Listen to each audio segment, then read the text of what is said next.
city, Waterbury. Um, um, it was rough, right? You know, came up in the 80s. It was tough around there. And with having an environment where we didn't really have much, like at home, certain things, it makes a person start to think outside of the box as far as how do I provide for myself. And I just saw those outside in my neighborhood with the nice cars and the chains and the girls. And I said to myself, man, my people working, my mom working, but we can't make ends meet. But these guys outside look like they're making it. And I started to align myself with what I saw because I just wanted to make a way out. I wanted to be able to help my people. And the motivation for me was money. And that's all I really thought about. I didn't think about how or what. It was just, this looks like it's gonna make me some money. And I went that way. And I tell you, you know, it was the wrong decision. And I failed forward many times. I went to prison, I served time for these decisions, because that's what happens when you choose criminality. You're going to, at some point, have to pay a price. There's a consequence to that decision, and I had to pay it. I was no different than anyone else. And when I understood that, okay, this is not an option anymore, I wanted to change that about myself, and I didn't actually understand how to do that. You understand what I mean? Like you have certain environmental things that's going on around you, and whatever you put in your mind, whatever you're around are shaping you. You show me your friends and I tell you who you are, my people used to say to me all the time. I didn't understand that. But then I realized who I was around, who I aligned myself with started to shape my thought process over time, and I couldn't get out of that stinking thinking. I couldn't figure myself out of that. And somebody said to me, as I'm growing and I've been, failing forward, I say that because I spent a couple times in prison, right? It wasn't one mistake. It was 2 mistakes, 3 mistakes. Here we go now. What's going on? Why are you still seeing that it's just waywardness in your actions, Keith? Somebody said to me, man, you ever talk to somebody? Because I was very angry too when I was in that life. I was very angry all the time. I was very angry, violent all the time. I felt bad about myself, so that's what I exuded. Somebody said, you ever talk to somebody? I said, nah, man, I'm gonna talk to nobody, man. What you talking about? They're like, nah, seriously, man. You ever really try to sit down with a therapist or something? I said, no, we don't do those. So I come from people like me, we don't do therapy. We're doing therapy. But then I kept on asking myself the question as I walked away from the gentleman, like, I don't understand though. And my courage came to me one day and was like, I'm gonna try it. So I called somebody, I tried somebody.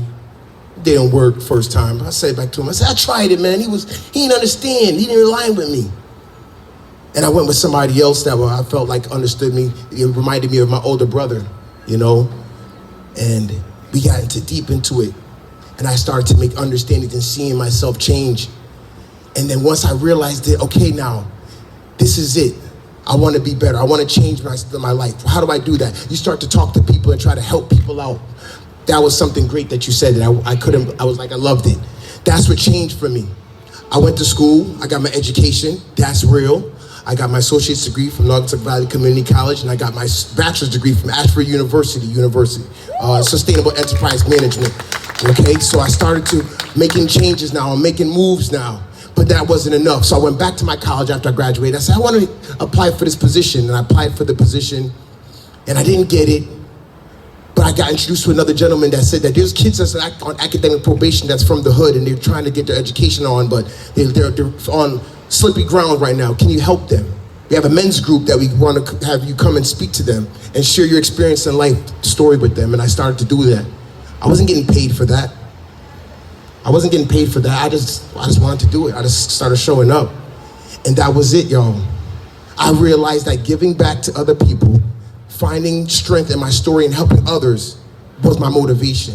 I realized that what I didn't have at that point in my life where I probably needed it was somebody to talk to me and lead me in the right direction and tell me some things that I didn't know. Open my life and expose me to things that I never seen before in my neighborhood. And I didn't have that. It came later on because I forced it. I took some self-accountability and I wanted it, so I went looking for it. So what's my motivation? My motivation is to be that support. That's right, money lady. The support that she's talking about that you need sometimes is in your community. I wanted to be that for you guys because I realized that there was nobody talking to me at these times. That's why I created Path to Purpose, to be able to talk to you guys, be a listening sounding board, because sometimes y'all want to be heard too. We're living in a time and you're enduring things right now with the pandemic that we've never seen before.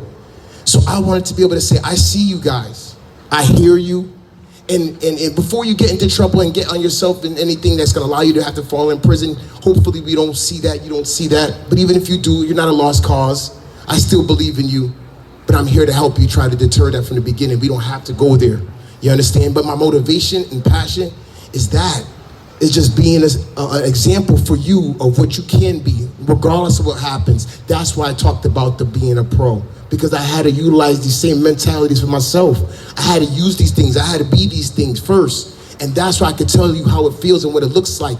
I know what inner city feel like. I know what it looked like getting nothing, no good around you. You know what I mean? And that's what I want to talk to you about. And that's my motivation. I love y'all. I love doing this.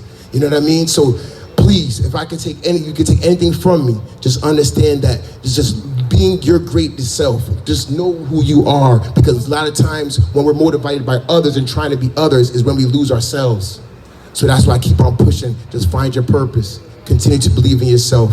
And be patient, resilient, and optimistic with your life, and keep pushing forward. That's my motivation, helping y'all and being here today for y'all. All right? Thank you.